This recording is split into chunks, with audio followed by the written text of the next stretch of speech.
Assalamualaikum warahmatullahi wabarakatuh. Bapak Ibu sekalian, terima kasih atas kehadirannya untuk kegiatan kita pada hari ini adalah diseminasi tentang kegiatan praktek baik dalam budaya positif yang harus kita terapkan di SMP Negeri 2 Purworejo. Sebelum kita masuk ke dalam paparan yang akan saya sampaikan, ada lebih baik kita untuk menyemangatkan kembali kita stretching dulu supaya kita sejuk-sejuk dikit. Maka kami mohon kepada Bapak Ibu untuk berdiri, ya.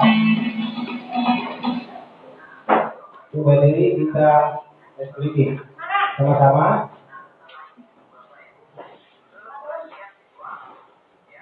Bisa kita mulai ya. Ya, semuanya.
Oke, terima kasih. Kita masuk pada materi Bapak Ibu sekalian. Terima kasih untuk berikutnya kita akan mencoba untuk pemaparan yang akan kita sampaikan. Nah, ya lanjut untuk sesi berikutnya. Melanjutkan ke yang berikutnya. Dan nanti jam terakhir. Terakhir deh. Belum. Kita mulai masalah tentang budaya positif yang harus kita terapkan di sekolah. Pada hari ini sama-sama kita untuk melakukan perubahan bersama-sama untuk menuju kebaikan di SMP Negeri 25 orang ini.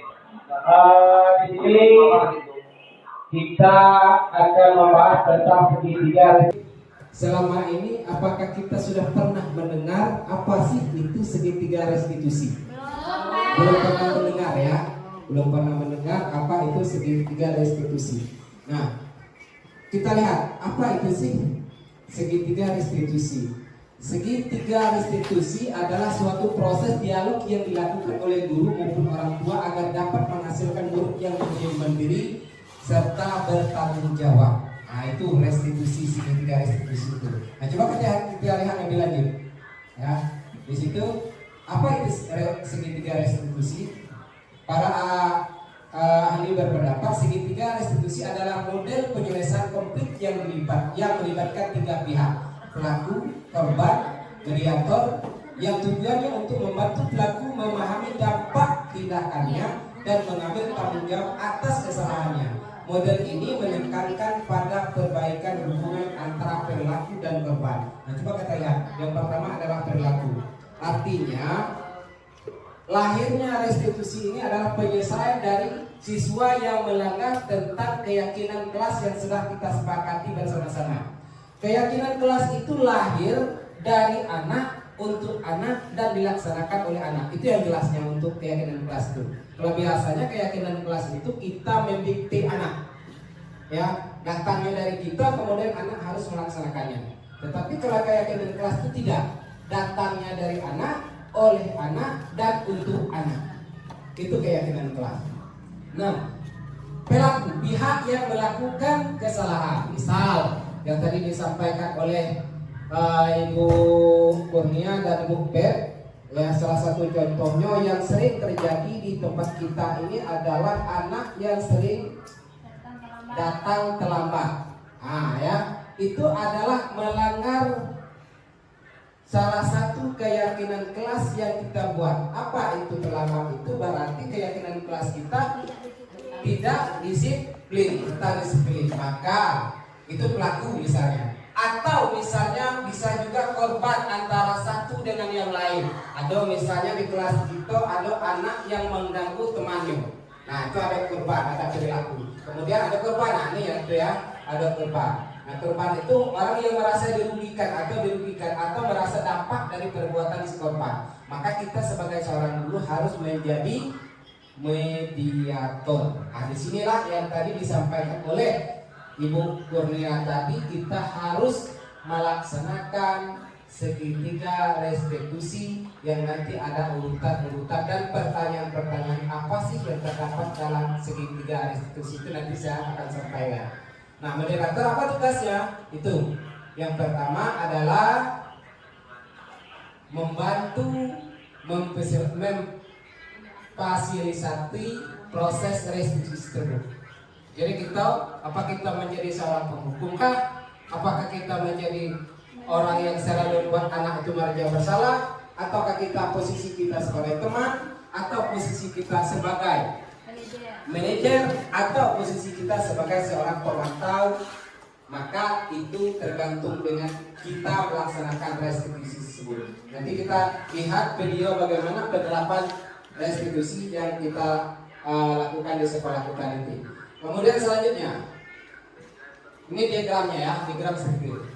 Yang pertama adalah menstabilkan identitas. Maka itu kalau anak bikin salah, kalau dulu terus terang jujur saya katakan, Bapak mungkin Ibu tahu bagaimana saya waktu saya ngajar, yang tak cocok dengan saya suruh keluar kalau dulu. Nah, mungkin Bapak Ibu melihat perubahan saya dalam proses belajar selama saya mengikuti guru penggerak dan yang terutama pada semester 2. Pada semester 1 nih, ya.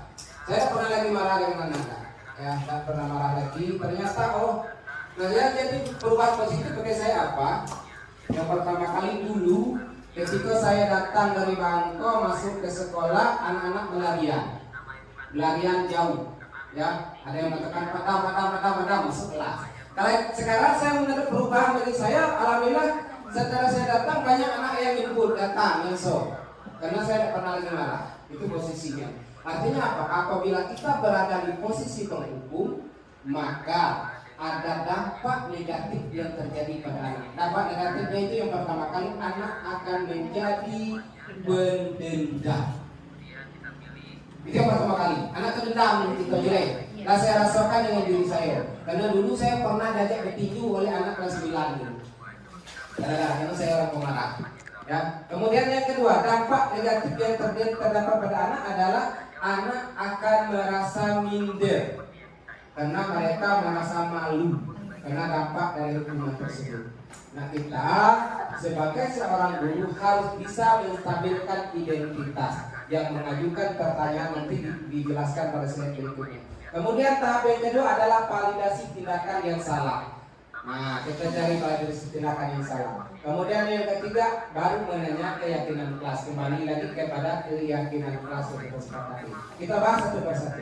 Yang pertama, menstabilkan identitas. Apa isinya? Yang pertama adalah berdasarkan prinsip membuat kesalahan adalah bagian dari proses pembelajaran. Jadi setiap anak itu ya membuat kesalahan itu wajar. Kita pun dulu zaman sekolah dulu, Bapak Ibu, tidak ada kita yang bikin kesalahan ada. Ya, tidak ada satupun kita yang tidak melakukan kesalahan, termasuk saya waktu saya. Kenapa? Anak yang dalam proses pembelajaran yang boleh dikatakan usia SMP, SMA itu, kalau kita ibaratkan seperti diagram gunung es di dalam lautan. Kenapa diibaratkan seperti itu? Gunung es itu hanya yang nampak di luarnya, Be. Kita tidak tahu apa yang ada di dalam gunung es itu. Apakah ada emas, intan, atau dan sebagainya. Kita tidak tahu. Maka anak pada saat itu kita posisikan sebagai gunung es tersebut. Kita lihat anak itu yang nampak belakangnya itulah. Tapi kita tidak mau tahu, kita tidak mau bisa memahami apa sih yang ada dalam diri anak itu. Maka Ki Dewantara menitikberatkan adalah kita dalam proses pembelajaran mengembangkan kodrat anak itu. Karena setiap anak memiliki kodratnya masing-masing dan memiliki keunikannya masing-masing. Dan kodrat itulah yang harus kita bimbing dan kita tuntut supaya anak menemui jati dirinya yang sebenarnya.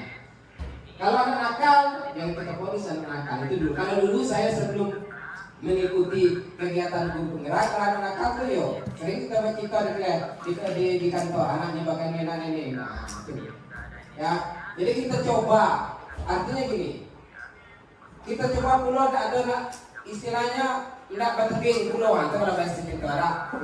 Kita mencoba anak itu kita posisikan sebagai hal yang bisa kita gali potensi-potensi yang ada di dalam diri mereka. Kemudian yang kedua adalah kita menggeser identitas gagal ke identitas sukses. Nah itu tadi itu. Ketika anak melakukan satu kesalahan, maka mereka akan dilabeli dengan identitas gagal. Nah identitas gagal itulah bagaimana kita membalikkan posisi tersebut menjadi identitas sukses. Nah itu yang harus kita cari. Anak bikin kesalahan. Pada saat itu kita tidak bisa memponis mereka, oh kamu ini, itu tidak boleh. Berarti anak yang ketika berada di dalam identitas gagal, maka kita tidak boleh langsung menunjuk mereka atau kesalahan mereka itu. Maka kita harus posisi kita bagaimana menstabilkan mereka supaya mereka bergeser dari identitas gagal menjadi identitas sukses. Kemudian selanjutnya adalah jangan mengkritik murid atau anak yang sedang mengalami identitas gagal. Itu saya katakan tadi, ya. Makanya kita kritik, tapi kita lakukanlah dengan kalimat-kalimat positif yang disampaikan oleh bukti dalam keyakinan kelas tadi. Nah, kamu tidak boleh seperti ini, kamu kan ini, ya, itu tidak boleh dalam bahasa sekarang untuk pengembangan proses pembelajaran. Lanjut. Kemudian adalah ajukan pertanyaan. Nah, apa pertanyaan yang harus kita lakukan di dalam menstabilkan identitas? Yang pertama, membuat kesalahan adalah suatu hal yang wajar. Dulu ketika saya di Jambi kemarin, saya mohon minta bantuan dengan Pak Aprianto dan Ibu Elvi kemarin. Dalam menstabilkan identitas kita itu membuat kesalahan itu wajar. Maka anak itu mengatakan, Rina, anakku, membuat kesalahan itu biasa, hal yang wajar. Nah, itu pertanyaan. Kemudian ditambah lagi selanjutnya, manusia itu tidak ada yang sempurna. Kata-kata itu harus ada dalam menstabilkan identitas. Ya, harus ada. Ya. Kemudian yang selanjutnya, kita bisa memperbaiki masalah ini. Nah, maka setelah kita tahu itu, membuat kesalahan itu adalah satu hal yang wajar. Manusia itu tidak ada yang sempurna. Kita bisa memperbaiki ini. Kita bisa menggeser hal yang negatif ini menjadi hal yang positif. Kemudian selanjutnya, saya tidak menanyakan tentang kesalahan yang mereka lakukan. Kita tidak menanyakan, ngapa kamu berbuat seperti ini? Tahu tidak kamu berbuat ini tidak bagus? Kau berbuat ini tidak elok. Nah, seperti itu. Kita tidak seperti itu. Tapi kita lebih memposisikan, saya tidak menanyakan kesalahan yang Anda lakukan. Kan seperti itu. Yang Anda berbuat akan, tetapi kita fokus bagaimana supaya merasa ini selesai. Bagaimana solusinya? Nah, solusi yang keluar yang kita cari. Kemudian yang terakhir, apakah saat ini kamu tengah menjadi orang yang baik untuk dirimu sendiri? Jadi anak yang merasa nanti pertanyaan itu, ya. Kemudian selanjutnya adalah validasi tindakan yang tadi disampaikan. Ya, yang pertama, Prinsip setiap perilaku berupaya memenuhi kebutuhan tertentu. Maka tadi ada 5 kebutuhan dasar manusia yang disampaikan oleh Bu Kurnia tadi. Nah, ketika Anda melakukan suatu perbuatan, ada prinsip dasar manusia yang tidak dipenuhi. Ada salah satunya. Apakah dia itu tidak memenuhi prinsip dasarnya bertahan hidup, atau dia tidak memperolehkan kasih sayang, atau dia kebebasan dia terbelenggu. Nah, itu yang harus kita gali kepada anak itu. Kenapa anak itu melakukan hal itu? Maka harus kita melihat kepada kelima kebutuhan dasar manusia itu tadi. Kemudian selanjutnya, nah itu ya, guru akan menggeser dari stimulus respon menjadi proaktif. Ya, biasa kita merespon anak buat kesalahan itu langsung respon, memponis mereka. Ya, mereka melihat, kamu ini nakal nih, kamu tidak mau diatur, kamu nah itu. Tapi sekarang kita proaktif. Ya, aktif artinya bagaimana supaya kegiatan-kegiatan yang dilakukan anak dalam keadaan negatif kita geser menjadi positif. Kemudian yang ketiga adalah mengenali dan mengakui kebutuhan murid dan memperbaiki hubungan dengan murid. Nah, itu tadi itu yang kita sampaikan tadi.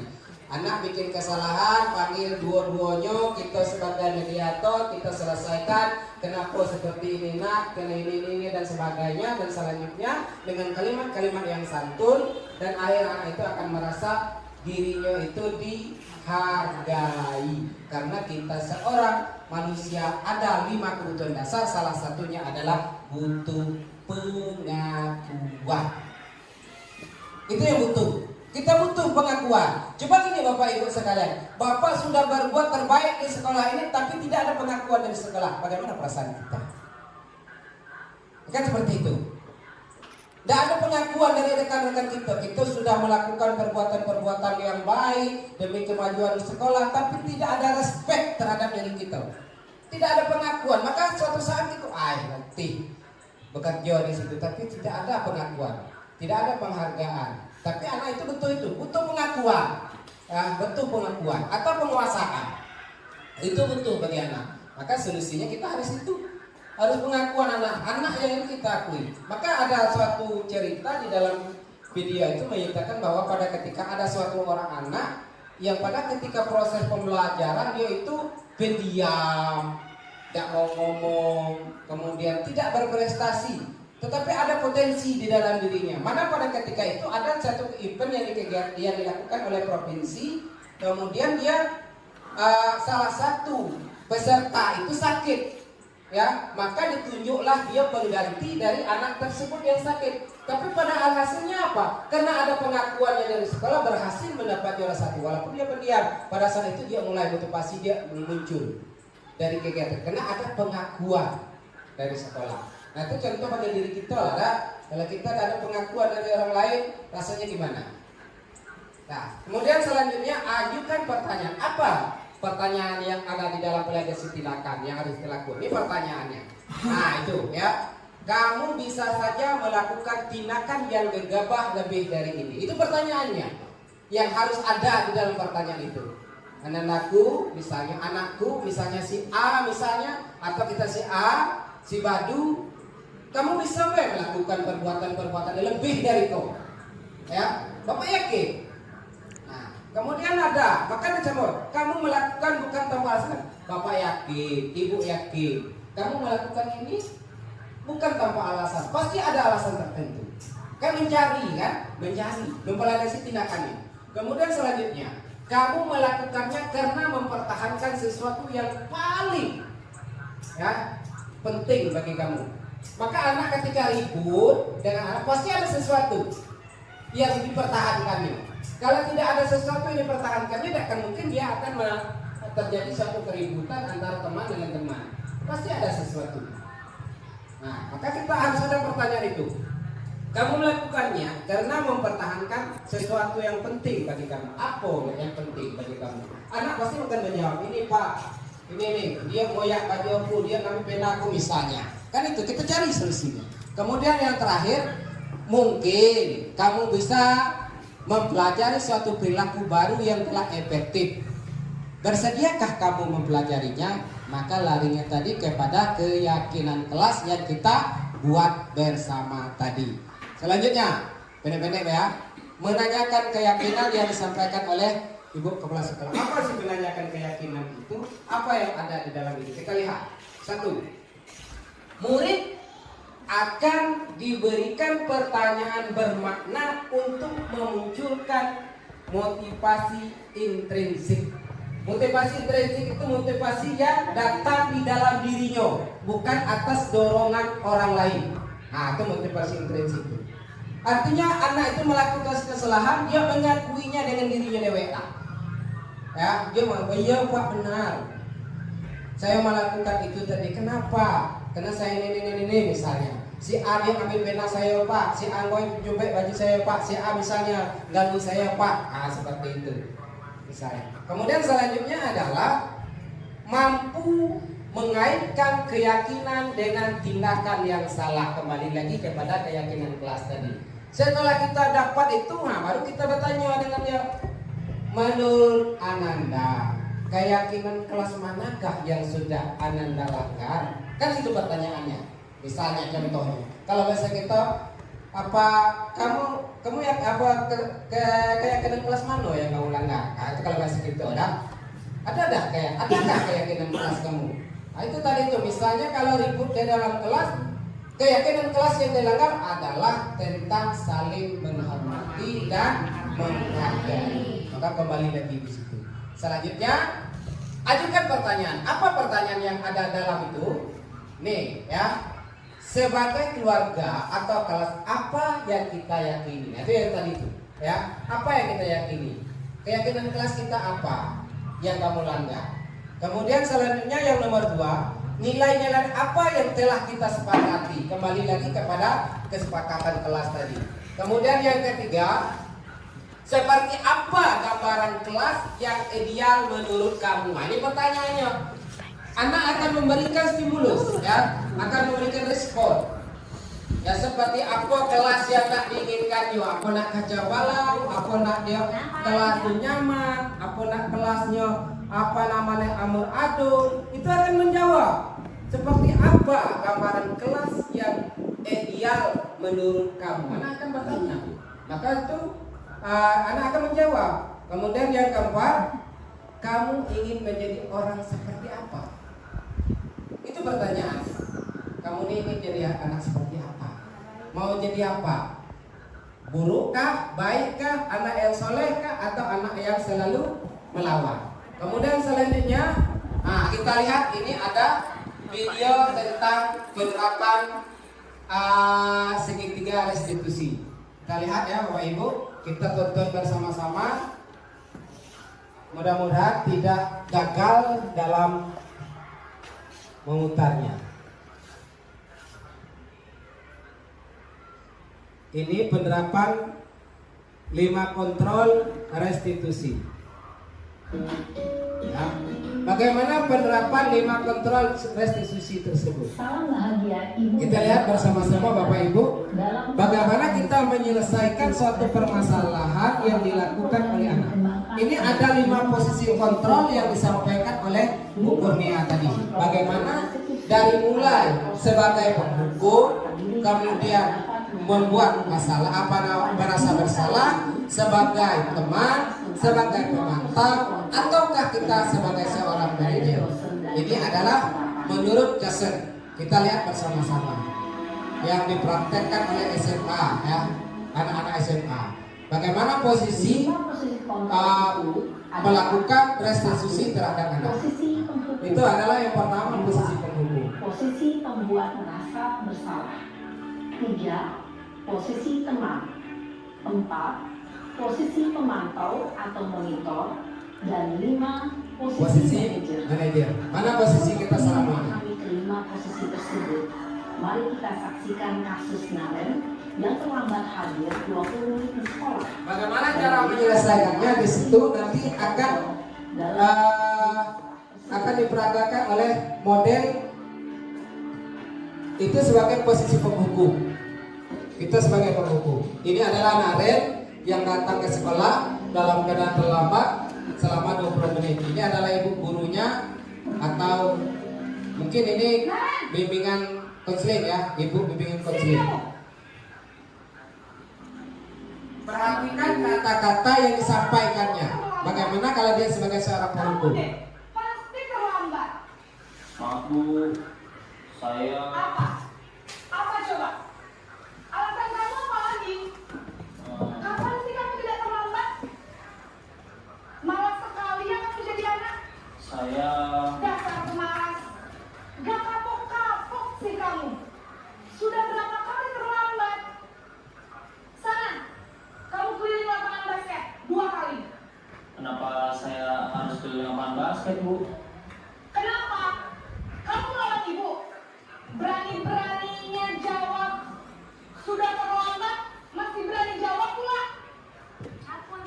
Sekarang, keliling lapangan basket. Bisa kue kayak gitu. Sekalian, biar kapok. Cepat, pergi sana ke lapangan basket. Pernah semua mengalami. Nah Bapak Ibu, itu kita lihat sebagai penghukum, artinya anak datang langsung menjustis. Ya, langsung menjustis anak itu berbuat salah. Maka pada posisi tersebut yang pertama anak akan merasa dirinya minder, malu. Kemudian dia akan merasa timbul rasa dendam di dalam hatinya. Nah, coba kita lanjut lagi kepada posisi kontrol yang kedua. Posisi penghukum Nah, biasanya kelemahan apa itu posisi kontrol? menghardik, menunjuk-nunjuk, menyakiti, dan menyindir. Hukuman bisa berupa fisik maupun psikis. Ibu dan bapak guru hebat. Dampak yang terjadi pada Coba kita lihat dampaknya. Apa dampaknya? posisi penghukum adalah murid cenderung akan memberontak, bahkan menyimpan dendam. Tidak menyukai, kita tidak disukai. Nah, sekarang kita lihat posisi sebagai pembuat masalah, merasa bersalah. Ini dia lembut, bahasa tutur katanya lembut dia, tapi menyentuh sehingga anak merasa dia itu rasanya bersalah. Kayaknya Tolong lah guru tuh. membuat merasa bersalah. Selamat pagi Bu. Naren. Kamu kenapa terlambat lagi, nak? Ya Tuhan, Naren. Kamu senang ya bikin ibu susah ya? Bu Pep tuh. Kalau kamu terlambat lagi, nanti ibu yang ditegur bapak kepala sekolah, nak. Disangka ibu tidak bisa membina kamu. Duh, gimana ini? Maaf Bu. Duh, Gusti Naren. Kamu suka ya kalau ibu tegur bapak kepala sekolah? Terus, sekarang ibu harus tulis apa yang di buku absen? Ini kamu sudah sering terlambat loh. Ibu harus apa coba? Maaf Bu. Maaf sekali. Ya sudah, lain kali jangan bikin ibu susah lagi ya nak ya. Ibu tidak akan kuat lagi kalau kamu begini terus. Bisa jantungan kalau ibu tegur bapak kepala sekolah. Sana cepat, kelas. Maaf ya Bu. Maaf sekali. Nah, coba kita perhatikan bahasa yang digunakannya, menyentuh hati anak itu. Anak ketika dia berjalan dia merasa dirinya bersalah. Identitas gagal yang pada dirinya dia merasa bersalah. Iya, merenung, tapi dia merasa bersalah. Tapi ada kelemahannya Bapak Ibu. Kelemahannya dari posisi membuat masalah ini, coba kita lihat apa kelemahan yang terjadi. Ya. Apa kelemahan dari posisi membuat masalah? Sorry.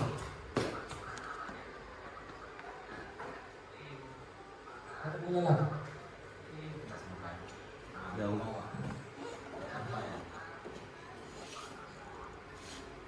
Apa kelemahan dari Posisi pembuat masalah ini? berbicara dengan nada tenang, cenderung lembut. Namun kata-kata yang diutarakan membuat murid merasa menjadi orang yang gagal, memandang hidup dirinya sendiri, merasa tidak berharga, dan tidak sanggup membahagiakan orang lain. Apa dampaknya? Nanti ada dampaknya. Nah, ini dampak buat posisi membuat masalah. Dirinya yang bersalah dan ia akan menyimpan emosi negatif tersebut di dalam dirinya. Sekarang posisi teman. Bagaimana kalau kita melakukan anak-anak kita sebagai teman? Coba kita lihat bahasa kata-katanya. Itu yang harus kita pahami.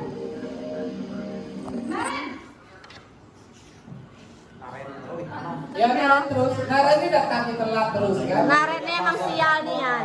Sudah jam berapa ini, Nak? Nah, lihat bahasanya yang digunakan. Iya Bu, habis ibu saya rumah bangunkan saya Bu. Kamu malah menyalahkan ibu kamu. Kamu bukannya Senyum puluh Naren nih. Iya, sebelum pulang Naren ya kan? sih. Ini sebagai teman. Iya Bu, saya memang terlambat bangun tadi. Jadi biarpun saya lari kencang, tetap gak kekejar Bu. Ya sudah sana. Nanti lain kali larinya lebih kenceng lagi ya. Biar gak terlambat lagi. Bikin seneng ibu. Demi ibu. Bisa kan? Bisa lah Bu. I love ibu. Ibu beresin urusan absen kamu. Kamu ini ada-ada saja. Ya, memang kelemahannya apa?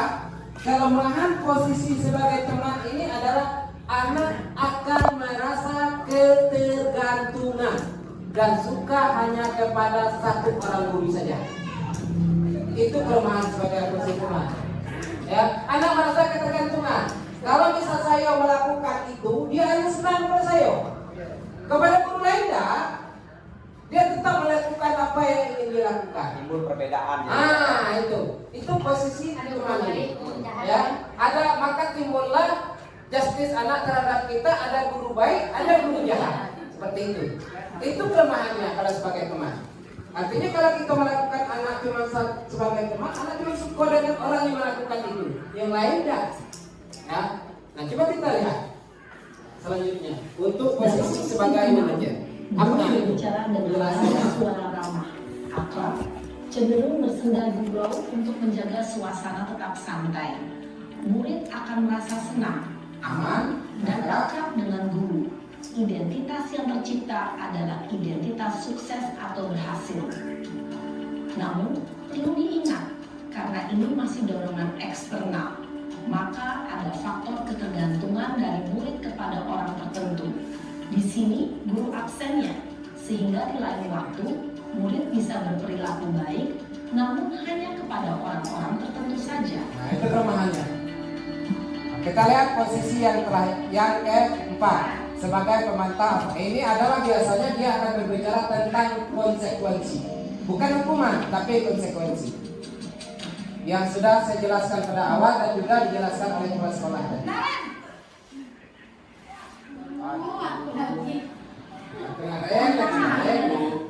Naren, apa peraturan sekolah kita tentang jam berapa kita harus masuk Dia ini sekolah? sekarang bukan sebagai seorang guru, tapi seorang pemantau. Harus di sekolah jam 7 Bu.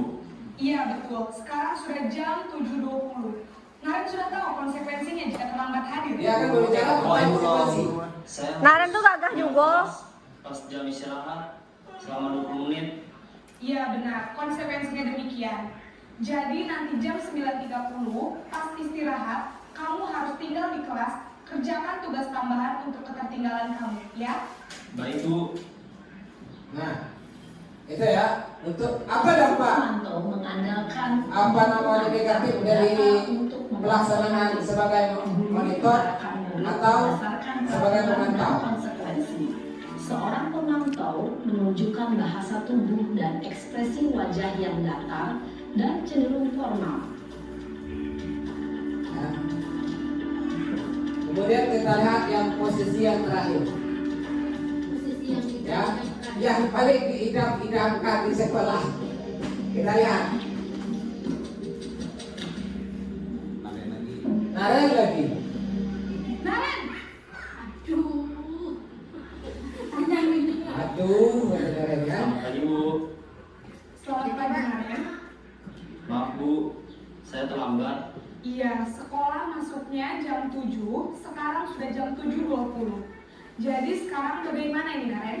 Maaf Bu. Jadi bahasanya Pak Lembut bukan menjustis anak, Keyakinan bukan sekolah langsung yang anak itu langsung dijustis dengan perbuatan tindakan yang gagal, tapi mencari solusi. Orang lain Bagaimana solusi supaya Jadi, bisa? apakah Naren Naren itu udah terlambat saling lagi. menghormati tersebut? Iya Bu, saya meyakininya. Apakah Naren bersedia memperbaiki masalah keterlambatan ini? Bersedia Bu. Bagaimana kamu akan perbaiki masalah keterlambatan ini? saya akan coba untuk tidak lupa menyetel alarm saya, Bu. Baik, kalau Naren lupa menyetel alarm di rumah, ada orang yang kira-kira bisa bantu mengingatkan tidak? Ada, Bu. Kakak saya, Kak Emma. Ada lagi selain Kak Emma? Selain Kak Emma, ada ibu saya. Baik, jadi yang mengingatkan Naren adalah Kak Emma dan ibu kamu ya? Kira-kira akan mulai setel alarm kapan nih Naren? Setelah pulang sekolah, akan segera saya lakukan. Baik, jadi Naren akan setel alarm untuk bangun besok pagi dan akan diingatkan oleh kakak dan ibunda Naren ya. Ada lagi yang mungkin perlu dilakukan Naren agar tidak terlambat bangun lagi? Tidak ada, Bu. Baik Naren, terima kasih untuk kerjasama kamu. Sekarang kamu perlu kembali ke kelas untuk belajar. Baik, Bu. Terima kasih. Sudah kita lihat kan Bapak Ibu, dari keterlambatan Naren ada 3 solusi yang ditawarkan oleh Naren sendiri. Bukan Bapak Ibu guru yang menawarkannya. Nyeweklah. Yang pertama kata Naren supaya dia telat lagi dia akan menyetel Alarm. Yang kedua dia minta bantuan pada kakaknya. Yang ketiga minta bantuan Ibunda. Itu yang dimintakan itu. Dari permasalahan tindakan anak yang kita justice sebagai identitas gagal, maka suatu saat nanti kita geser identitas gagal itu menjadi identitas sukses. Kita mencari solusinya. Berarti keterlambatan Naren tersebut sudah bisa diatasi dengan solusi yang dia cari sendiri. Dia deweklah mencarinya. Nah, bagaimana dengan anak-anak kita? Apakah bisa kita terapkan seperti itu? Itulah yang jadi pertanyaan bagi kita semua. Apakah kita bisa menjadi orang seperti itu? Ya, yang pertama pertanyaan besar bagi kita, apakah kita bisa menjadi guru seperti manajer tadi? Yang kedua, apakah bisa anak kita lakukan hal seperti itu kepada anak kita supaya menciptakan lingkungan yang ideal di sekolah kita? Saya pikir untuk melaksanakannya mungkin bisa, ya, bisa secara perlahan. Kalau secara terkejut, mungkin tidak akan bisa, tapi dicoba. Jadi tidak ada lagi istilahnya untuk akan datang kita. Ya saya lah posisi saya sendiri, Bapak Ibu tahu bagaimana saya ngajar, ya, bagaimana saya ngajar sebelum saya mengikuti kegiatan guru penggerak ini. Mungkin Bapak Ibu tahu bagaimana saya. Sehingga dulu saya ingatnya. Ketika saya datang, tutut motor saya datang masuk, anak itu berlarian kabur, ada padam seperti itu. Kalau sekarang alhamdulillah ada lagi anak yang berlaku seperti itu. Karena saya sudah mulai mengubah cara saya mengajar, gaya saya belajar. Kenapa? Di dalam kurikulum Merdeka mengatakan, para ahli mengatakan, kalau kita tidak bisa mengikuti gaya belajar anak, kalau anak tidak bisa mengikuti gaya mengajar kita, maka kita yang harus mengikuti gaya belajar anak. Maka itu kita sangat memerlukan tes diagnostik awal untuk mengetahui gaya belajar anak masing-masing. Maka kemarin saya tawarkan, saya punya itu lembar observasi untuk tes diagnosis awal atau tes awal itu cuma tidak kita laksanakan pada tahun ajaran baru kemarin karena tidak ada waktu. Nah, dengan demikian kita akan tahu anak ini belajarnya apakah gaya belajarnya visual atau gaya belajarnya auditori atau gaya belajarnya kinestetik. Kita tidak tahu menentukannya. Nah, kita tahu, oh anak, kenapa? Kalau menurut para ahli mengatakan lebih dari 80% anak itu memiliki gaya belajar visual, ya, melihat. Maka dari itu, kalau Bapak Ibu ingin mencoba yang saya katakan tadi, coba besok pagi di kelas adakan ice breaking dengan kita menggunakan bahasa, suruh anak itu, coba anak-anak sekalian ikuti kata-kata Bapak, ikuti kata-kata Ibu. Anak suruh melihat, kita praktek, ya. Yang pertama, tangan kanan ke atas bisa, tangan kiri ke atas, tangan kanan ke samping. Kemudian kita bahasa. Ingat, kuncinya adalah ikuti kata-kata Bapak. Maka kita akan mempraktekkan seperti ini. Ya, tangan kanan ke atas, tangan kiri ke atas. Kemudian kita berubah apa? Tangan kita. Padahal yang kita kita katakan ikuti kata-kata saya, tapi kita berubah posisi. Kita pegang hidung, tangan ikut. Pasti anak akan ikut nih, tidak akan pegang hidungnya. Karena bahasa kita apa tadi itu? Kuncinya adalah ikuti kata-kata Bapak. Tapi anak itu kalau kita pegang hidung, berarti anak harus pegang hidung. Tapi kita tetap gerakan lain. Kita mengatakan pegang hidung, tapi tangan kita akan melambai. Pasti anak akan mengikuti ini. Tidak bakalan mengikuti. Ada 1 atau 2 orang yang mengikuti pegang hidung. Boleh Bapak coba besar. Nah, artinya sebagian besar anak itu adalah gaya belajarnya visual. Maka kita membutuhkan IT atau teknologi pada saat sekarang ini. Maka anak melihat. Kalau Bapak tidak percaya dengan kata-kata saya, misalnya kurang yakin, besok makan di sekolah, bahasanya ikuti kata-kata ibu atau ikuti kata-kata. Itu kuncinya ya, kuncinya ikuti kata. Kita kata pegang hidung, tapi kita bikin gerakan lain. Pasti anak ikuti gerakan kita. Dan akan dia ikuti. Apa sakit mungkin enggak, Bapak? Oke Bapak Ibu sekalian, itu ya. Maka mengelompokkan hal tersebut dari hal yang demikian. Mana Dora? Kita lanjut untuk ini sudah untuk videonya. Ya. Nah, ada lagi penerapan untuk kita lebih paham ya. Bapak Ibu, ada satu video yang harus kita tonton lagi. Ini yang cuma pendek ya. Pendek cuman untuk penerapan restitusi kepada anak langsung ya. Supaya kita lebih paham lagi, silakan kita saksi bagaimana penerapan restitusi sebagai manajer. Coba Bapak lihat, Bapak Ibu perhatikan bagaimana ini seorang guru yang posisi sebagai manajer. Kesel Pak. Ya, ini salah satu. Pak. Ya aku marah lah. Aku dari katain mereka di depan kelas. Kesel banget. Supaya kita lebih bisa menerapkan Ya, di mana posisi kita yang sebenarnya. Bapak juga akan marah apabila ada yang menuduh Bapak seperti itu. Kemudian pada saat itu kamu mau melakukan apa? Ya saya langsung ngatain mereka Pak. Kesel banget. Saya bentak-bentak dia di depan teman-teman lain. Anak akan aktif menjawab, tapi pertanyaan kita harus menggali. Nah, Karena suatu alasan tertentu kan? Iya lah. itu yang saya sampaikan pada awal tadi. Ya saya bela diri lah. Masa saya dituduh tukang fitnah? Ya wajar lah mempertahankan harga diri itu sesuatu. Kita bukan membenarkan, tapi mencari solusi. Kalau dalam bahasa guru itu membenarkan kan, tapi mencari solusi pada akhirnya Iya nanti. Pak. Untung saya masih bersabar dan hanya membentak saja. Sudah gemes padahal. Saya pasti bela diri lah. Ya pasti ya. Tapi kamu memilih untuk tetap bertahan dan bersabar. Kamu memilih untuk tidak berbuat lebih parah lagi kan?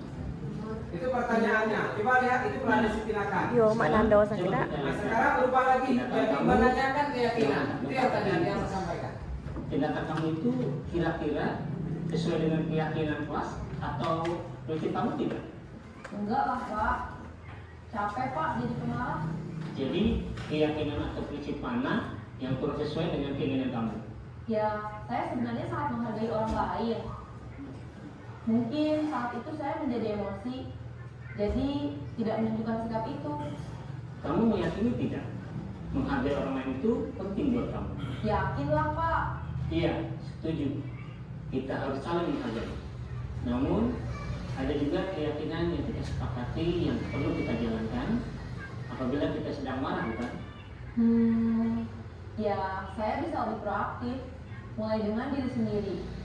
Saya bisa jadi lebih sabar, mengambil waktu juga untuk berpikir mau apa selanjutnya. Kira-kira kamu bersedia memperbaiki masalah ini tidak? Bersedia Pak. Kalau kamu memperbaiki masalah ini, kamu akan menjadi orang seperti apa? Saya akan menjadi orang yang bertanggung jawab kali ya Pak. Dan senantiasa proaktif. Iya, menurut kamu bagaimana rasanya menjadi orang seperti itu. Ya nyaman lah, bangga bisa bersabar dan menghadapi. Baiklah kalau begitu. Yuk kita pikirkan bagaimana memperbaiki masalah ini. Nah, bisa kita saksikan Bapak Ibu dari media tersebut, bisa nggak? Bisa nggak kira-kira kita kayak itu?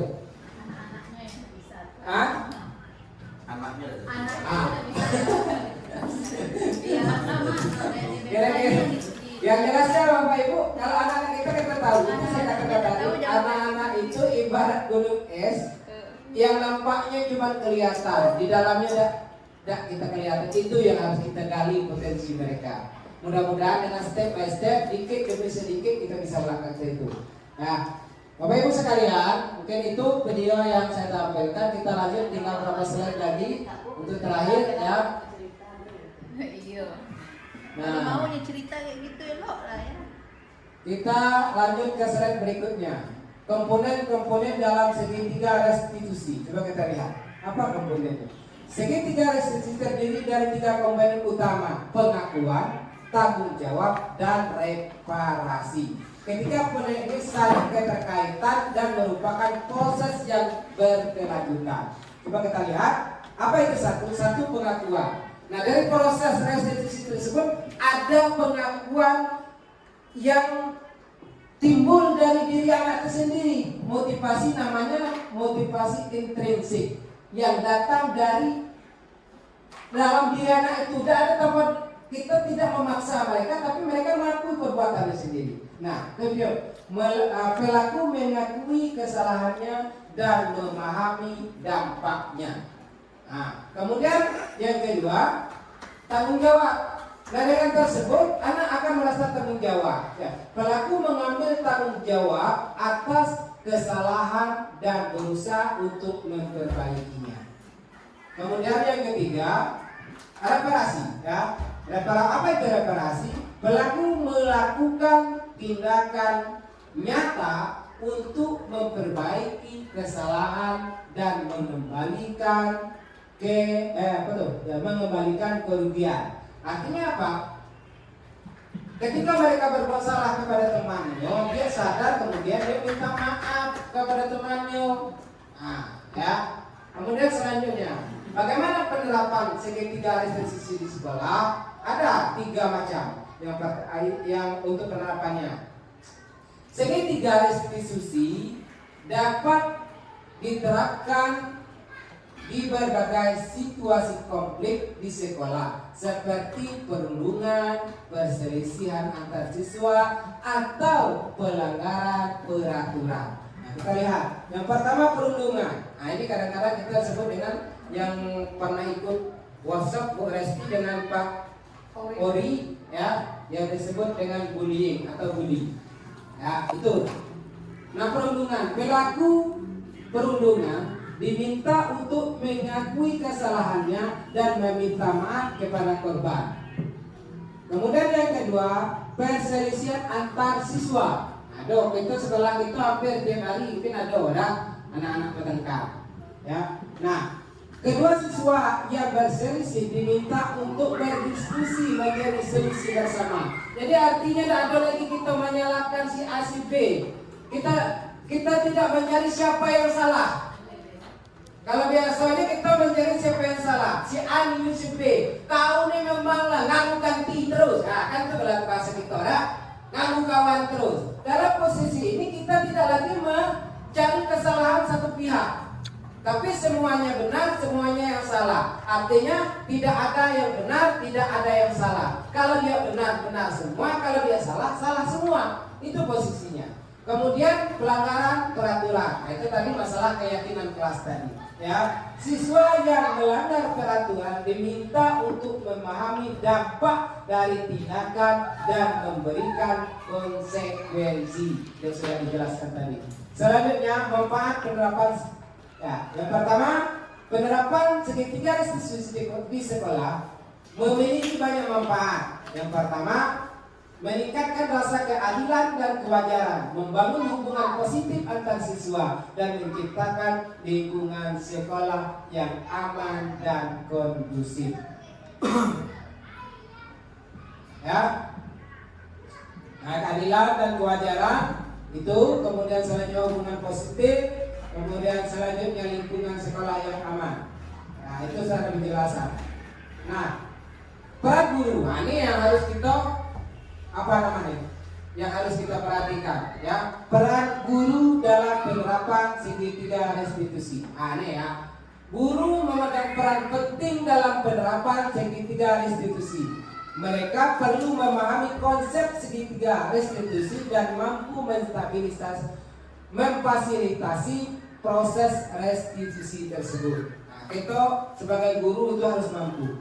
Kemudian, mendidik siswa, memberikan pendidikan tentang nilai-nilai moral dan sosial yang terdapat di dalam keyakinan kelas tadi juga, atau kita pendidikan moral itu yang lain. Kemudian yang kedua, memfasilitasi restitusi dengan cara membantu pelaku dan korban untuk mencapai kesepakatan bersama.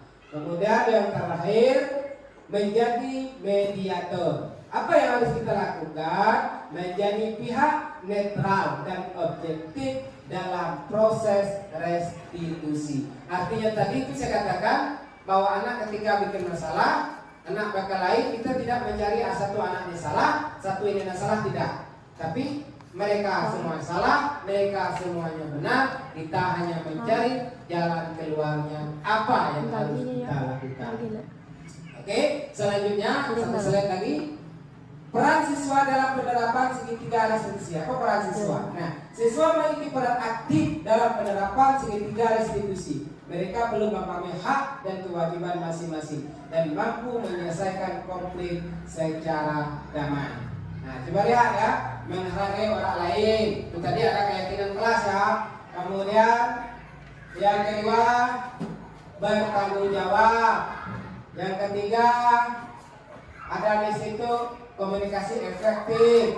Kemudian yang keempat, ada di situ empati, seperti yang disampaikan oleh Bu Dr. tadi.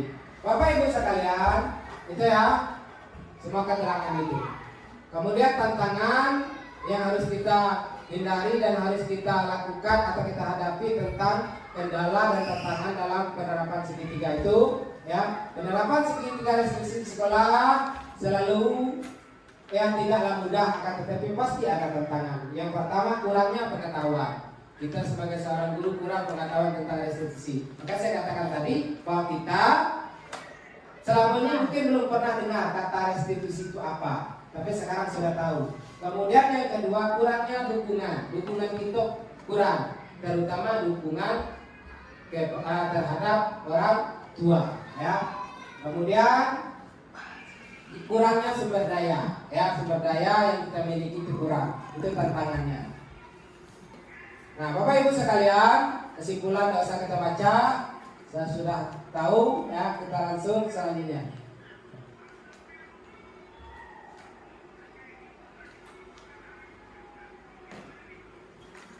Ini habis. Thank you very much. Terima kasih. Ya, ini habis.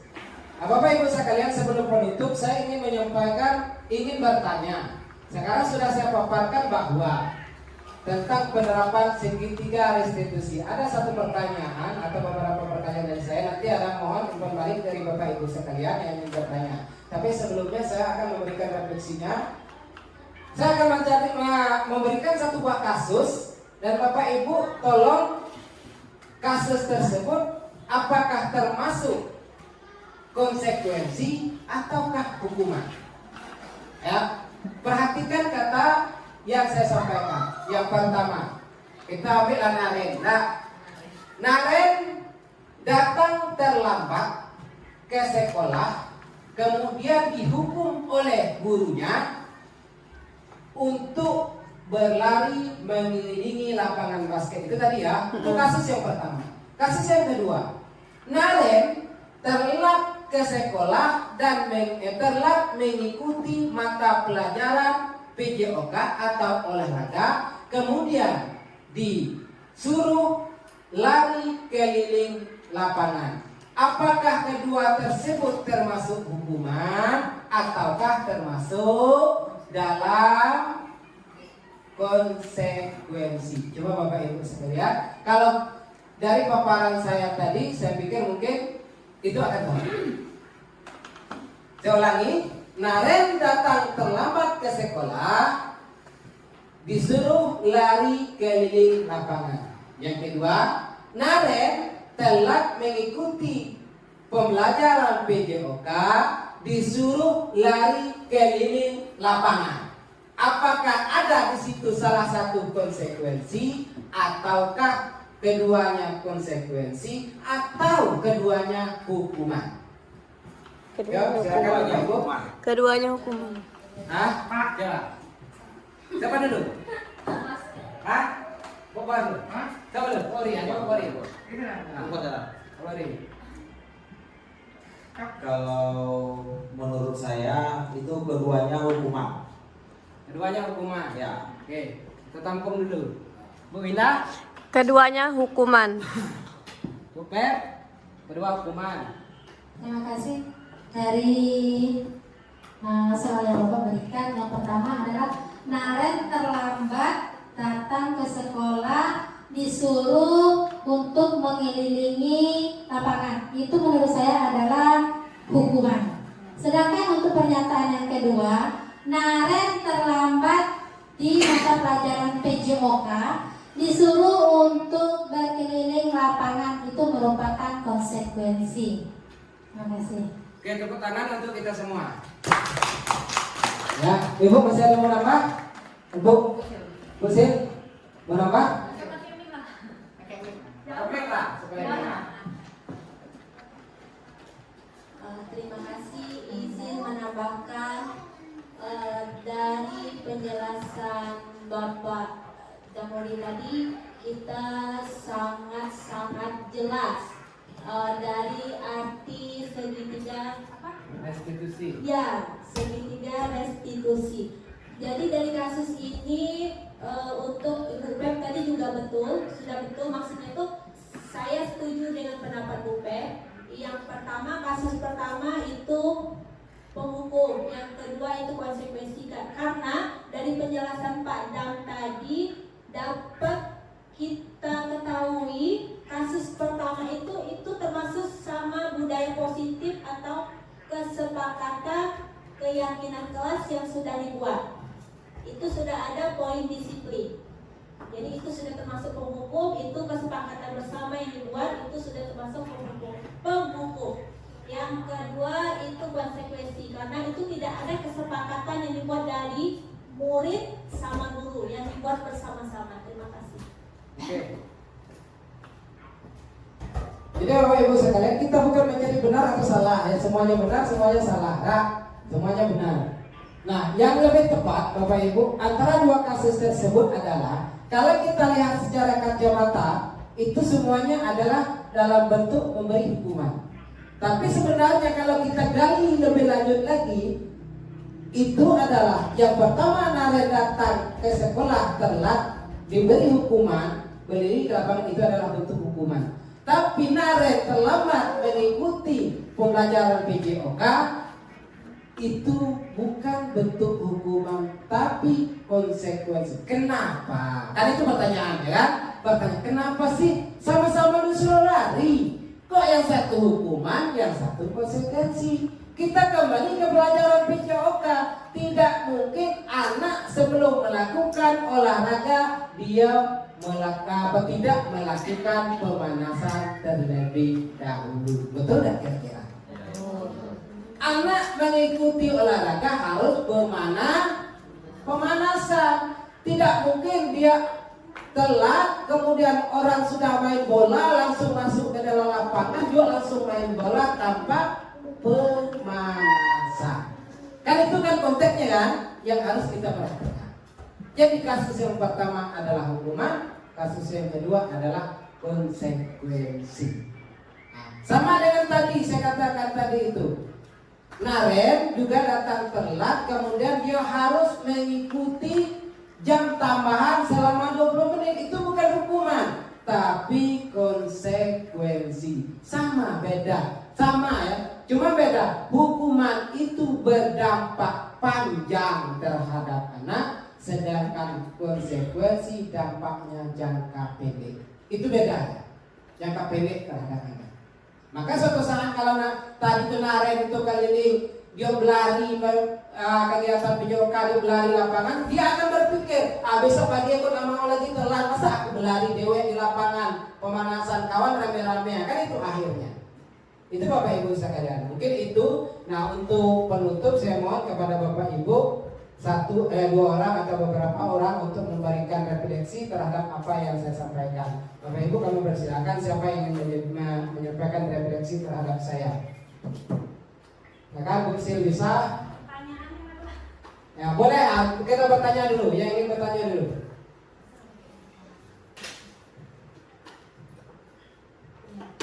Terima kasih Pak.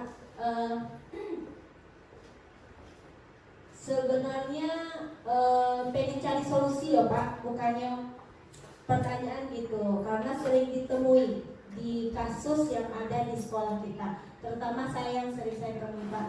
Gini, di kelas itu sudah bel berbunyi tanda masuk, sudah mulai.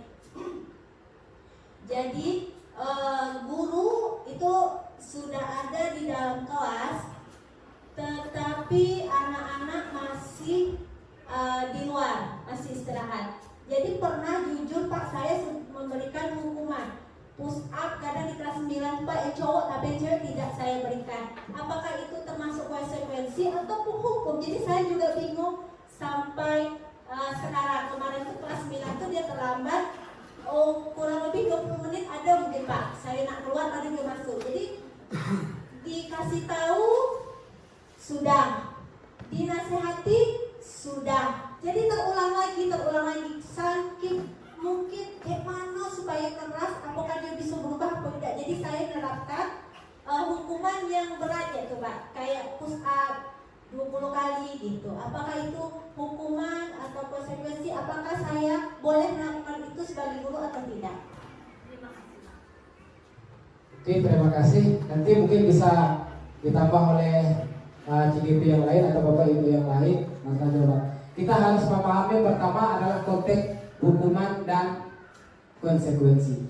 Kalau hukuman itu biasanya berbentuk verbal dan non verbal. Itu hukuman ya. Hukuman itu berbentuk verbal dan non verbal. Kalau verbal biasanya kita mengucapkan kata-kata yang kotor, menghukum dan sebagainya. Ya. Kalau non verbal itu tidak bersentuhan dengan fisik, kata-kata baik kata-kata. Tapi kalau verbal ada bersentuhan dengan fisik, tindakan. Kalau non verbal tidak tindakan, bahasa. Nah, kalau konsekuensi itu biasanya larinya kepada menggantikan sesuatu. Misal contoh, kita ambil contoh, anak memecahkan pot bunga di kelas. Kita suruh ganti. Apakah itu hukuman? Nah, konsekuensi. Tidak, itu konsekuensi. Kenapa? Dia pecah pot ini tadi, konsekuensinya apa? Harus diganti. Ya kan? Tidak mungkin hukuman. Anak kau pecah pot bunga di kelas misalnya, ganti. Bukan hukuman, tapi konsekuensi. Begitu juga di kelas. Kalau anak telat masuk, maka terapkanlah kasus Naren tadi kan ada terakhir, maka ditambah dengan jam tambahan. Jangan dikasih anak itu istirahat. Itu bukan hukuman, tapi konsekuensi dia telat masuk. Kalau tidak ditambah jam dia belajar, maka dia akan ketinggalan belajar. Itu salah satu penerapannya yang bagus. Pada jam istirahat itu kan ada jam istirahat tuh. Kalau jam terakhir kita harus bisa orang sudah pulang dia harus mengerjakan jam tambahannya. Itu konsekuensinya. Kan seperti itu. Walaupun jam terakhir tambah 20 menit misalnya untuk menyelesaikannya. Atau boleh juga kita yang betul ya, kita balik dah. Atau ada salah satu fungsi lainnya apa? Ya, salah satu yang paling praktis apa? Ada kira-kira?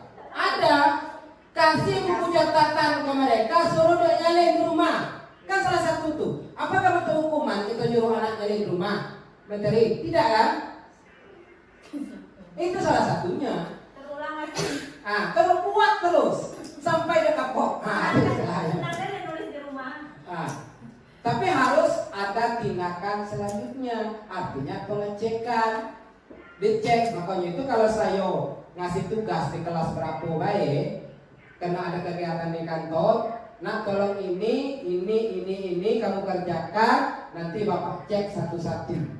Bagi yang tidak ada nulisnya, nanti ada konsekuensinya. Kan seperti itu. Kita pakai kantor. Anak nulis kalau tuh, ya takut lagi ada konsekuensinya ada nulis. Setelah kita masuk kita cek bukunya sekok. Ada yang nulis? Yang dari nulis apa konsekuensinya? Terus suruh nulis ulang. Kan itu. Kalau misalnya pada jam istirahat, suruh dia istirahat. Kerjakan itu dulu baru istirahat. Itu kan konsekuensinya. Mungkin itu. Ya, Bu Sia. Ada yang mau memberikan yang lain? Yang kita karena sudah tadi yang saya jam 20 jam apa sekarang Lebih sejam, Pak. Mohon refleksinya, sekok siapa? Ibu? Ibu, Be.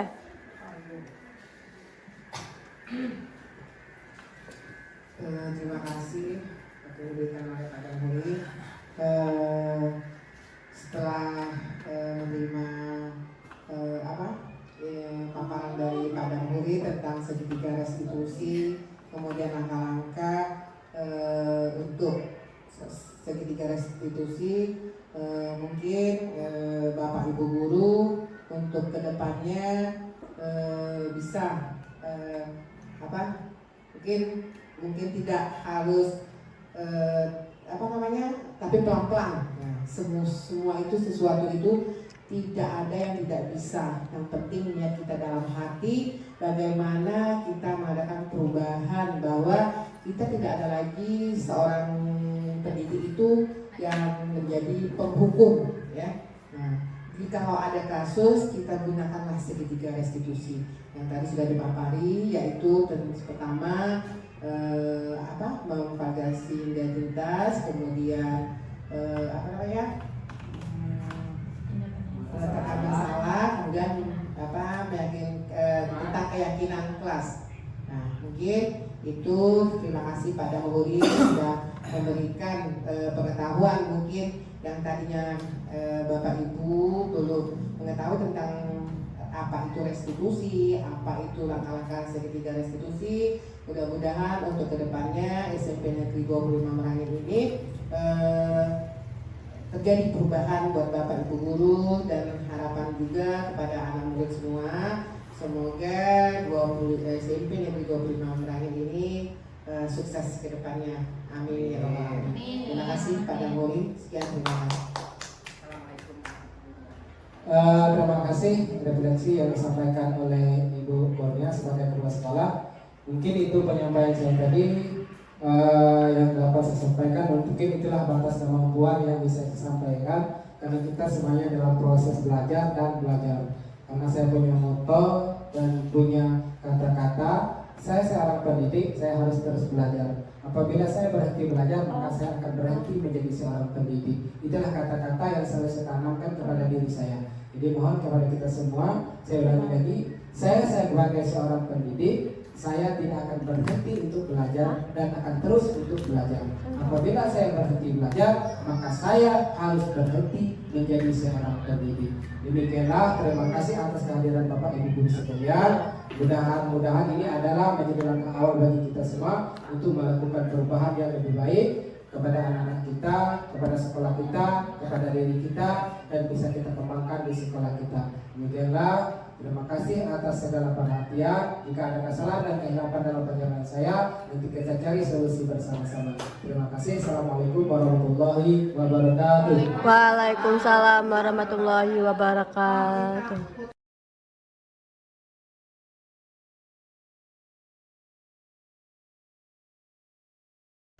Assalamualaikum warahmatullahi wabarakatuh.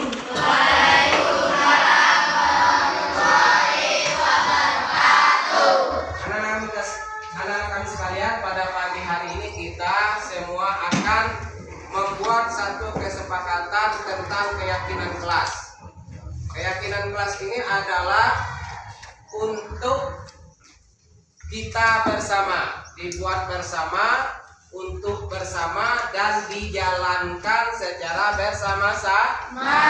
Keyakinan kelas itu munculnya dari anak-anak kami sekalian, bukan dari para bapak dan ibu guru, tapi atas usulan anak-anak kami semuanya. Coba kita lihat ada papan budaya positif yang ada di situ, ya, yang ada di papan tulis. Silakan kamu lihat di situ. Di situ ada namanya budaya positif, yang di sebelah kiri itu tabel itu adalah kalimat negatif, ya. Kemudian di sebelah kanan itu adalah tabel budaya yang positif, kalimat yang positif. Jadi sebelah kiri adalah kalimat negatif, sebelah kanan adalah kalimat positif. Contoh, di situ jangan diinjak. Maka apabila kalimat ini kan kalimat negatif, jangan. Kalau negatif itu ada kata jangan, tidak, itu kalimat negatif. Maka diubah menjadi kalimat positif. Ini contohnya satu, jangan diinjak. Maka apabila diubah kalimat negatif ini menjadi kalimat positif, ayo lewat sini, ya, artinya sama. Kemudian yang kedua, jangan malas. Ini kalimat negatifnya, maka akan berubah menjadi ayo lebih rajin lagi, ya, itu. Maka dari ini lahirlah yang namanya kalimat-kalimat positif yang kita nantinya akan menjadi keyakinan kelas. Kalau dulu namanya apa?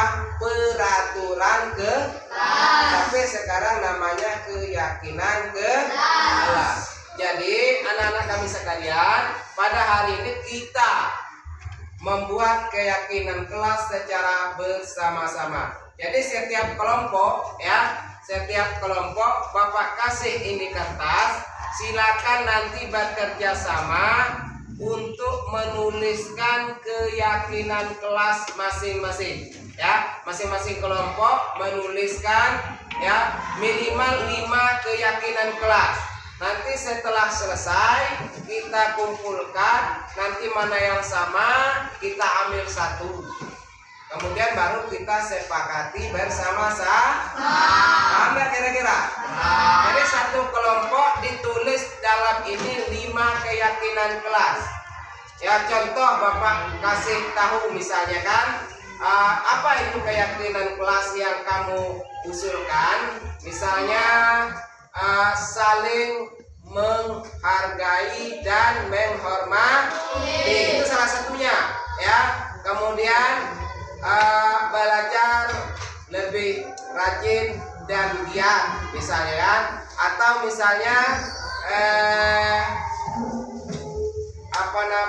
setiap anggota kelas wajib melaksanakan piket ke kelas misalnya.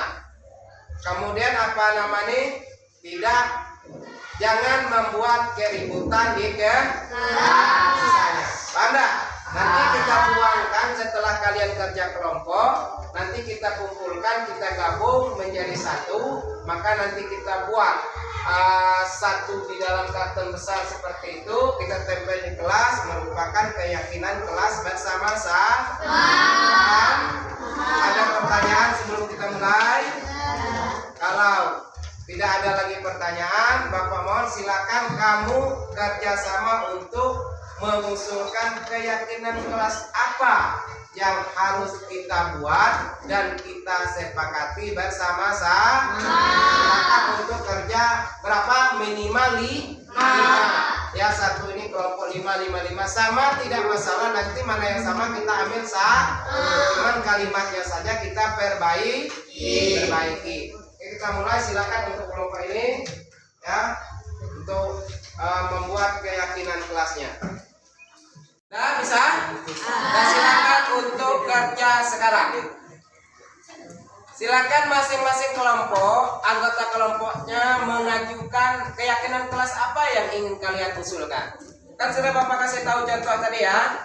Misalnya kesepakatan kalian adalah anggota kelas atau peserta kelas wajib melaksanakan piket Nah, misalnya salah satu. Silakan ditulis di kertasnya masing-masing.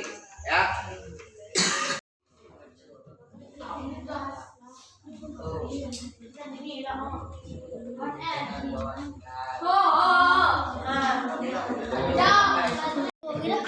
Ayo cepat.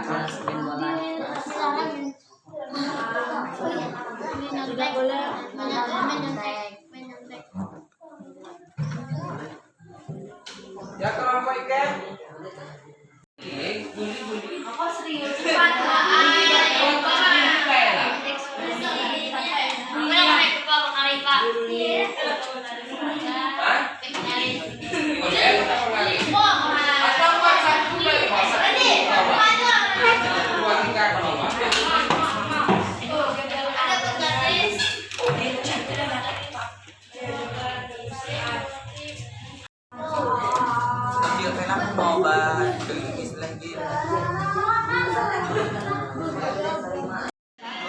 Ya, terus Be. 5. Kalau sudah 5 sudah cukup. 5 satu kelompok. Buat kelompoknya. Iya Pak, 5 aja. Satu kelompok itu 5.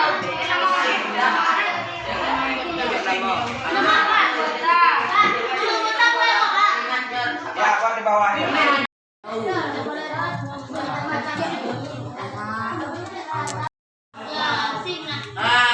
Dari sini saja. Ada bolos.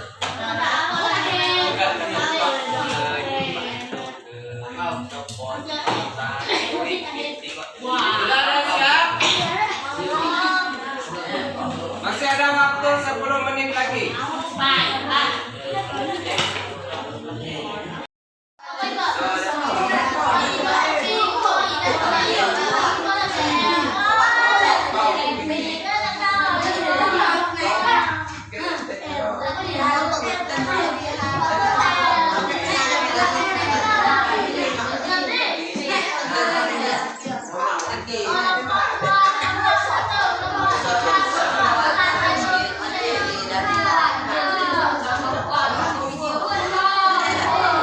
Silakan untuk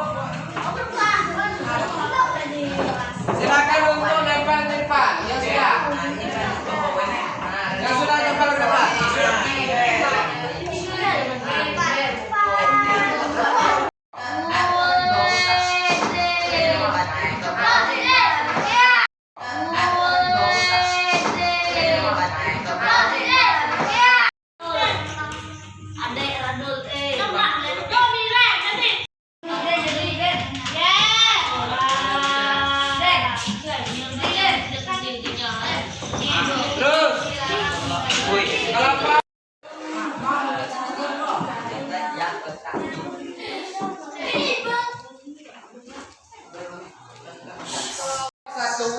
Yang tadi yang tukang bacanya siapa? Yang ditunjuk.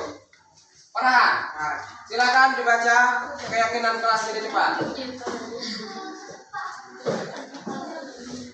Baca. Hadap kamera. Baca. Keyakinan kelas yang diusulkan kelompok 1. Jangan buang sampah sembarangan. Ayo buang sampah di tempatnya. 2. Jangan malas. Ayo lebih rajin lagi. 3. Jangan marah. Ayo yang sabar. 4. Jangan bertengkar. Ayo saling menyayangi. 5. Jangan dilempar, dipegang saja. Nama anggota 1. Farhan. 2. Dani. 3. Des. 4. Rima. 5. Fadil. 6. Salah.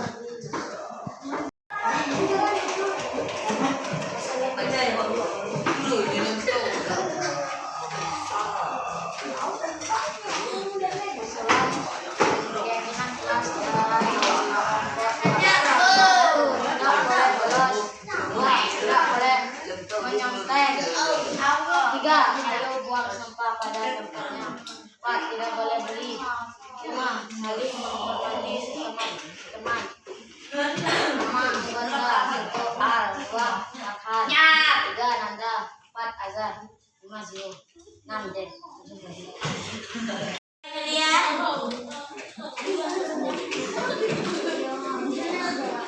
baca.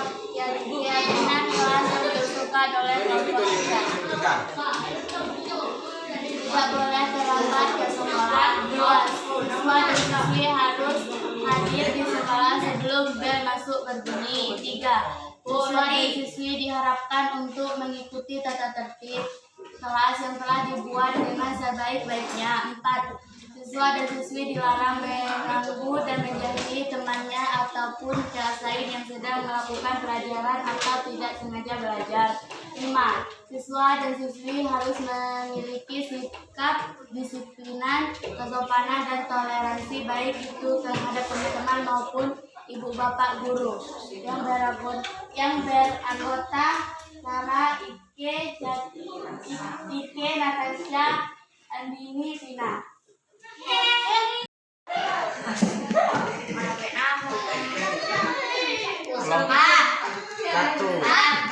Kelompok kelas yang di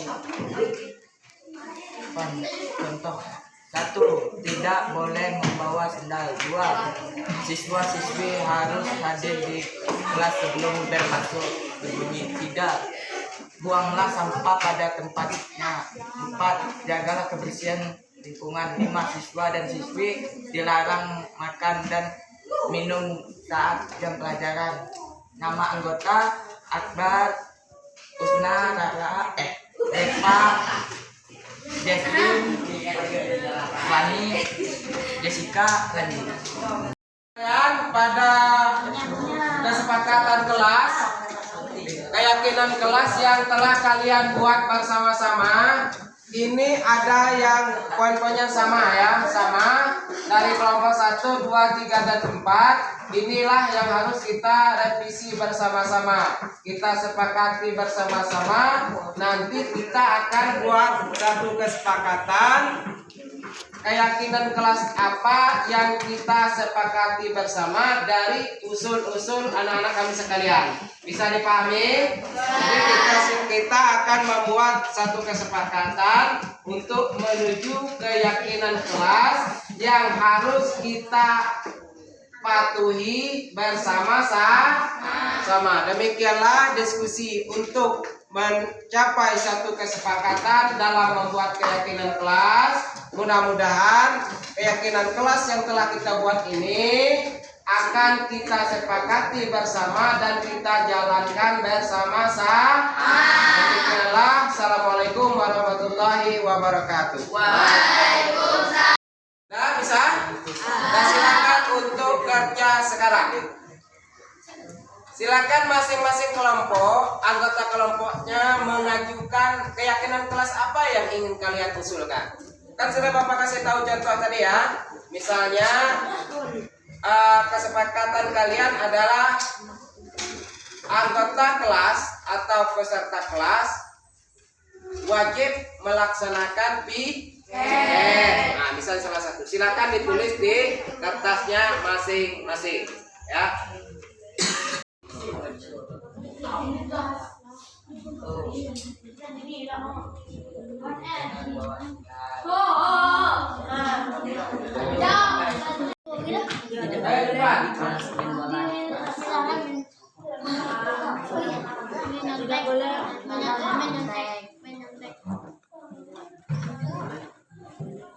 Ya kelompok ikan.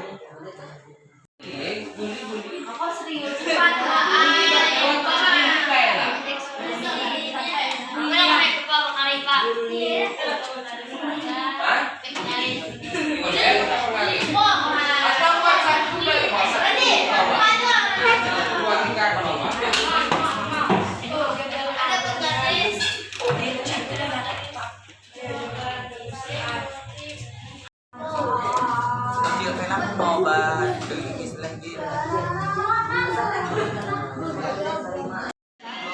Ya, terus Be.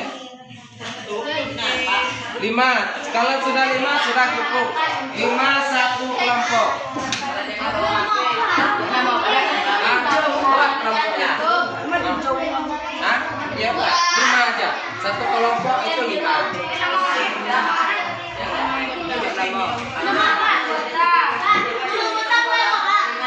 Ya, Pak di bawah.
Satu yang tadi yang tukang bacanya siapa? Yang ketujuh. Farhan. Nah, silakan dibaca keyakinan kelas ini cepat. Baca. Ada kamera. Baca. Keyakinan kelas yang diusulkan kelompok 1. 1. Jangan buang sampah sembarangan. Ayo buang sampah di tempatnya. 2. Jangan malas. Ayo lebih rajin lagi. 3. Jangan marah. Ayo yang sabar. 4. Jangan bertengkar. Ayo saling menyayangi. 5. Jangan dilempar, dipegang saja. Nama anggota 1. Farhan. 2. Dani. 3. Des. 4. 5. Fadil. 6. Salah.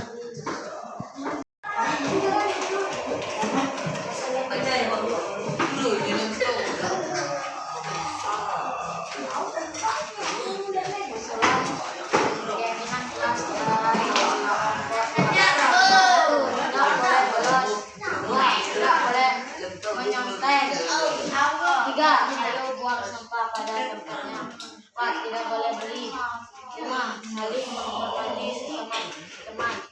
5. Anggota 1. Al. 2. Farhan. 3. Nanda. 4. Azhar. 5. Zio. 6. Den. 7.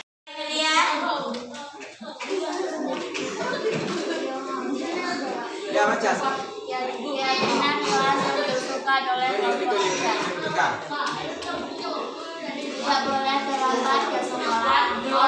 Siswa dan siswi harus hadir di sekolah sebelum bel masuk berbunyi. 3. Siswa dan siswi diharapkan untuk mengikuti tata tertib kelas yang telah dibuat dengan sebaik-baiknya. 4. Siswa dan siswi dilarang mengganggu dan menjahili temannya ataupun kelas lain yang sedang melakukan pelajaran atau tidak sengaja belajar. 5. Siswa dan siswi harus memiliki sikap disiplinan, kesopanan, dan toleransi baik itu terhadap teman-teman maupun ibu bapak guru. Yang beranggota Sarah, Ike, Natasha, Andini, Vina.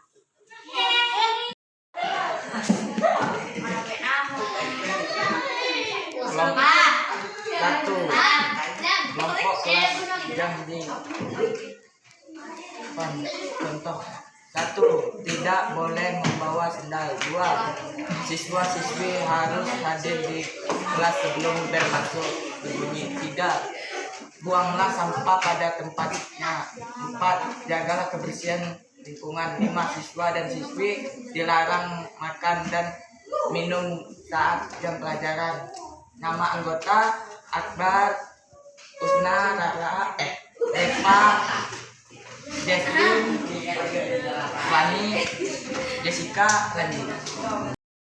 Pada kesepakatan kelas, keyakinan kelas yang telah kalian buat bersama-sama, ini ada yang poin-poinnya sama ya, sama dari kelompok 1, 2, 3, dan 4. Inilah yang harus kita revisi bersama-sama, kita sepakati bersama-sama. Nanti kita akan buat satu kesepakatan keyakinan kelas apa yang kita sepakati bersama dari usul-usul anak-anak kami sekalian. Bisa dipahami? Jadi kita akan membuat satu kesepakatan untuk menuju keyakinan kelas yang harus kita patuhi bersama-sama. Demikianlah diskusi untuk mencapai satu kesepakatan dalam membuat keyakinan kelas. Mudah-mudahan keyakinan kelas yang telah kita buat ini akan kita sepakati bersama dan kita jalankan bersama-sama.